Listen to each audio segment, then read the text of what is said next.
Hello friends, welcome to the channel. आज एक important novel cover करने वाले हैं हम। ऑस्ट्रेलियन नॉवेल है ये यास्मीन गुणरत्ने जी का अ चेंज ऑफ स्काईज, जो कि एक बहुत ही पॉपुलर श्रीलंकन नॉवेल थी, लेकिन माइग्रेट हो चुकी थी, तो Sri Lankan nationality was no more associated with her. She was called an Australian novelist. आप अपने सिलेबस को अगर नहीं जानते हैं तो ये हैं आपके 8 ब्लॉग्स, और मैंने बहुत से वीडियोस आपको प्रोवाइड की हैं MEG 19 को कवर करने के लिए ब्लॉक वाइज। बिगिनिंग भी, कॉलोनी टू फेडरेशन भी, न्यू डायरेक्शंस, वॉर नॉवेल्स, लगभग सभी ब्लॉग्स के वीडियोस में मैंने आपको सीरीज में प्रोवाइड किए हैं। ये देखिए, आपको ब्लॉक वाइज मेरे वीडियोस मिलेंगे। MEG 19 की एक प्लेलिस्ट है, I will give it to you. आज मैं आपके लिए ब्लॉक 6 भी ऐड कर दूंगी यहाँ पर। 2, 3, 4, 5, 7 ये ब्लॉक्स तो ऑलरेडी एडेड है ही, कुछ और भी वीडियोस हैं। ब्लॉक 6 यहाँ पर ऐड हो जाएगा आज ब्लॉक 6 का एक इम्पॉर्टेंट वीडियो, तो काफी प्रिपरेशन हो जाएगी आपकी इसी के थ्रू। अब अपने नॉवेल के बारे में जानते हैं। नॉवेल पब्लिश हुआ था 1991 में, चेंज ऑफ स्काईज, जिसमें कंपैरिजन किया गया है दो सोसाइटीज का, दो कल्चर्स का, और वो दो कल्चर्स हैं श्रीलंकन और ऑस्ट्रेलियन। यास्मीन जी की writings most of the time explore करती हैं कॉलोनियलिज्म की थीम्स, प्लस कल्चर से रिलेटेड क्लैश और चेंजेस की थीम, प्लस डायस्पोरिक थीम्स कि अगर इमिग्रेशन होता है किसी का, some person goes to some other country, तो किस तरीके की तकलीफें आती हैं, क्या क्या एडजस्टमेंट्स करनी पड़ती हैं, कैसे लाइफ बदल जाती है। तो ये नॉवेल भी कहीं ना कहीं चेंज ऑफ स्काईज, हमारा आसमान बदल रहा है, हमारी दुनिया बदल रही है, उस चेंज को रिफ्लेक्ट करता है। यास्मीन जी के बारे में जानते हैं। बेसिकली श्रीलंकन पोएट थी, 1935 born and passed away this year itself. बहुत जगह जानी जाती थी वो, श्रीलंका, ऑस्ट्रेलिया, यूरोप, US। उन्होंने अपना पूरा फोकस किया था पोस्ट कॉलोनियल लिटरेचर की तरफ, एंड ऑस्ट्रेलिया में रही हैं वो 35 ईयर्स के लिए। हमेशा identity, culture, colonialism, diasporic novels, इसी तरीके के टॉपिक्स पर वो लिखा करती थी, और श्रीलंकन लिटरेचर को ग्लोबल लेवल तक पहचान दिलाने में इनका बहुत कंट्रीब्यूशन है। अब अपनी नॉवेल को समझते हैं। भारत एंड नवरंजनी ये हमारे प्रोटैगनिस्ट्स हैं। तो डायस्पोरा जो मैं आपको पहले भी बताती आई हूँ बहुत बार, VS नायपॉल बहुत अच्छे डायस्पोरिक राइटर थे। अगर आप सर्च करेंगे यूट्यूब पर diasporic novels and my name Poonam दुआ, तो आपको इजीली एक वीडियो मिल जाएगा जिसमें डायस्पोरिक फीचर्स की मैंने बात की है। तो आप अगर समझेंगे तो आपके लिए बहुत अच्छा रहेगा। तो डायस्पोरिक क्या होता है, बेसिकली मैं आपको शॉर्ट में बता देती हूँ कि when some person goes to some other country, तो क्या क्या ट्रबल्स आती हैं, कैसे हम अपनी रूट से भी जुड़े रहना चाहते हैं और वहाँ के कल्चर को अडॉप्ट करना भी हमारी एक कंपल्शन बन जाती है। वहाँ का कल्चर अडॉप्ट नहीं करेंगे तो कैसे सरवाइव करेंगे ना वहाँ पर।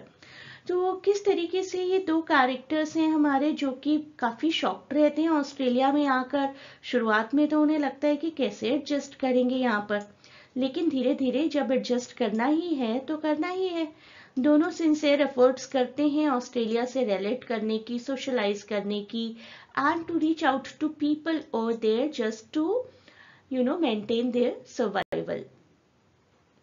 लेकिन हमें जर्नी सिर्फ भारत की ही नहीं दिखाई जाती। भारत मंगला, जो कि बाद में बेरी नाम अडॉप्ट कर लेते हैं, और उनकी वाइफ नवरंजनी, वो भी अपना नाम अडॉप्ट करती हैं, उसके बारे में बाद में बात करेंगे। एक और जर्नी हमें दिखाई जाती है। तो ये दोनों तो थे जिन्होंने एडजस्ट किया धीरे धीरे धीरे, लेकिन यहीं पर भारत के या बेरी के ग्रैंडफादर की स्टोरी भी हमें साइड बाय साइड बताई जाती है, जिन्होंने ट्रेवल किया था ऑस्ट्रेलिया में 19th सेंचुरी में, बट वो एडजस्ट नहीं कर पाए और उन्होंने वापस जाना ही ठीक समझा।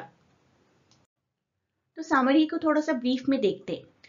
भारत ने नवरंजनी मंगला देवसेना ऑस्ट्रेलिया मूव करते हैं श्रीलंका से इन लेट 1960s और अर्ली 70s। एक शॉर्ट स्टे के लिए ही आए हैं, 5 इयर्स के लिए।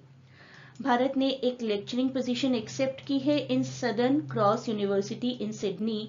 उनके फ्रेंड्स और फैमिली ने बहुत वार्न किया, ऑस्ट्रेलिया बड़ा ही रिमोट और अनसिविलाइज्ड प्लेस है, एंड ऑफ द वर्ल्ड है, और तुम वापस जरूर आओगे Sri Lanka. Sri Lanka is the heart of civilisation. लेकिन श्रीलंका भी कुछ सालों पहले आजाद हुआ था 1948 में। वहां पर भी अनरेस्ट और केओटिक सिचुएशंस चल ही रही थी। Initially that was supposed to be a 5-year stay, ended up being permanent, लेकिन धीरे धीरे वो वहां पर परमानेंट रहना शुरू कर देते हैं। इवन अपने नाम बदल लेते हैं to berry and Jean. In order to adapt themselves to Australian culture, Bharat and Navaranjani changed their names from Bharat to Berry and Navaranjani to Jean. तो ये बात आप याद रखिएगा, क्योंकि नॉवेल में बार बार भारत की जगह बेरी और नवरंजनी की जगह जीन नाम इस्तेमाल किया जाएगा। तो एडवर्ड ग्रैंडफादर को ऐसा लगा कि नहीं, ऑस्ट्रेलिया से तो वो बिल्कुल नहीं जुड़ सकते। Sri Lanka is where his true home lies, so he returns to marry his sweetheart Emily और पूरी रिस्पॉन्सिबिलिटी लेते हैं अपनी ट्रेडिशंस की, अपनी कंट्री की। उनकी डायरी में एक फ्रेज है, I have seen enough, a life served here is not for me. जैसे हम कहते हैं ना, this is not my cup of T. तो ऑस्ट्रेलिया की लाइफ को देखकर उन्हें यही लगा कि दिस इज तो not my cup of T, मुझे तो वापस ही जाना है Sri Lanka, and he came back. तो भारत और नवरंजनी अर्ली प्रेजुडिस फेस करते हैं ऑस्ट्रेलिया में। आप बेसिकली किसी भी इंग्लिश स्पीकिंग कंट्री में जाएंगे ना, तो इनिशियली आपको आराम से एक्सेप्ट नहीं किया जाएगा। अगर आप में से कोई कभी गया है या फिर आपके कोई रिलेटिव गए हैं, तो you must be knowing this fact. तो पहला काम वो करते हैं, अपने नाम बदलते हैं, Bharat to berry and Navaranjini to Jean, और डेवलप करते हैं एक नई सेंस ऑफ बिलोंगिंग। अपने आप को मानना शुरू करते हैं कि हम इसी लैंड से बिलोंग करते हैं। कपल का डिसीजन जो है वो इन्फ्लुएंस है और एक्सटर्नल फैक्टर्स की वजह से भी, क्योंकि Sri Lanka is also not a haven to live. वहां पर भी अनरेस्ट है, वहां पर भी वायलेंस है, और श्रीलंका का वायलेंस उन्हें और ज्यादा पुश करता है कि उन्हें अब अपने कंट्री श्रीलंका के केओस से दूर आकर ऑस्ट्रेलिया में रहना है और एडजस्ट तो करना ही पड़ेगा। उनकी बहुत डिसइल्यूजनमेंट्स चल रही है श्रीलंका के सोसाइटल चेंजेस को लेकर भी। श्रीलंका में बहुत सारे नए नए रिच नेबर्स, नए नए रिच रिलेटिव्स हैं उनके, जिससे उनका डिस्टेंस ऑलरेडी बन चुका है, उनके साथ उनका कल्चरल गैप आ चुका है। तो वो कह रहे हैं कि अगर श्रीलंका जाएंगे वापस, तो वहां पर भी तो गैप फेस करेंगे ना, वहां पर भी तो एक कल्चरल आइडेंटिटी हमारे बीच में बैरियर बनेगी। तो लेट अस सी, अब आ ही गए हैं तो Australia is our permanent home, यहीं पर एडजस्ट करेंगे, यहीं पर ट्राई करेंगे। अब हम एक और कैरेक्टर से मिलते हैं जिनके अंदर काफी प्रेजुडिस है इमिग्रेंट्स को लेकर। स्पेसिफिकली बेरी और जीन के बारे में वो कहती हैं कि कहाँ से आ गए इमिग्रेंट मैना और इमिग्रेंट क्रोज, और हमारी जमीन, हमारा नेटिव कल्चर स्पॉइल करेंगे। Wicked marauders that crowd all our native birds. तो ये दोनों बिल्कुल विकेड हैं, बिल्कुल डिस्ट्रॉयर्स हैं। मैरोडर्स इज डिस्ट्रॉयर्स, जो कि हमारे नेटिव क्राउड को डिस्ट्रॉय करेंगे, डेवस्टेट कर देंगे कंप्लीटली। एक और कैरेक्टर दिखाई हैं जो कि साइक्लिकल जर्नी को कंप्लीट करती हैं, Edwina, the third generation character, the daughter of Bharat and Navaranjini. उनके पेरेंट्स की, एडवीना के पेरेंट्स यानी कि भारत एंड नवरंजनी की डेथ हो जाती है एक प्लेन क्रैश में, और एडवीना अपनी ये जर्नी कंटिन्यू करती है कल्चरल एक्सप्लोरेशन की। In the end it has been shown कि she is preparing to come to Sri Lanka. Epilogue में ही उन्हें दिखाया गया है, लेकिन एक्सपेंशन ऑफ कल्चरल होराइजन दिखाया गया जो कि उनके ग्रैंडफादर एडवर्ड ने शुरू किया था। एडवीना भी लिबरेशन और कल्चरल एसिमिलेशन की थीम को कंटिन्यू करती हैं अपनी क्रॉस कल्चरल जर्नी के थ्रू। तो इम्पैक्ट देखिए, एक तो कॉलोनियलिज्म इम्पैक्ट है, माइग्रेशन इम्पैक्ट है। माइग्रेशन दिखाया गया है किस तरीके से इमिग्रेंट्स को एडजस्ट करना पड़ता है, कल्चरल एसिमिलेशन के लिए जाना पड़ता है, कुछ अपने रूट्स को मेंटेन करिए, कुछ नया कल्चर अडॉप्ट करिए। पॉलिटिकल और अनरेस्ट की सिचुएशन श्रीलंका की भी दिखाई गई है। यही था वो रीजन जिसकी वजह से दे प्रेफर्ड कि अब ऑस्ट्रेलिया में ही रहेंगे। और किस तरीके से ग्लोबल आइडेंटिटी बनती है, धीरे धीरे धीरे करके कुछ जेनरेशन्स ऐसी हो जाती हैं जिनके पास अपना बेसिक रूट कल्चर भी होता है और किसी और कंट्री के कल्चर और ट्रेडिशंस को भी बहुत अच्छे से जानते हैं। तो यहाँ से आपको इस तरीके के क्वेश्चंस आ सकते हैं। Comment on the narrative style of Gunaratne's novel the change of skies. Multiple narrators हैं, हर नैरेटर अपने अपने हिसाब से एक्सप्लेन करते हैं। एडवर्ड अपने अकॉर्डिंगली हमें बताते हैं उनका एक्सपीरियंस कैसा रहा। Then it is the experience of Bharat and Navaranjini and even Maureen. Historical time frame दिखाया गया है एडवर्ड के टाइम पीरियड का, जो कि 19th सेंचुरी में गए थे, और एडवर्ड के बाद भारत और नवरंजनी के टाइम पीरियड का माइग्रेशन दिखाया गया जो कि 20th सेंचुरी में था। तो उनके पर्सपेक्टिव से है। अगर नरेशन को देखें तो ऑस्ट्रेलियन पॉइंट ऑफ व्यू से भी है और यूरोसेंट्रिक भी है।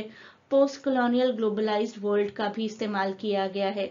तो एडवर्ड की जर्नल एंट्रीज हैं जो उन्होंने अपनी डायरी में एंट्री की, उसके थ्रू भी हमें बहुत कुछ जानने को मिलता है, और जीन के लेटर्स के थ्रू भी हमें बहुत कुछ जानने को मिलता है, जो कि इस नॉवेल को एक एपिस्टलरी नॉवेल भी बनाता है।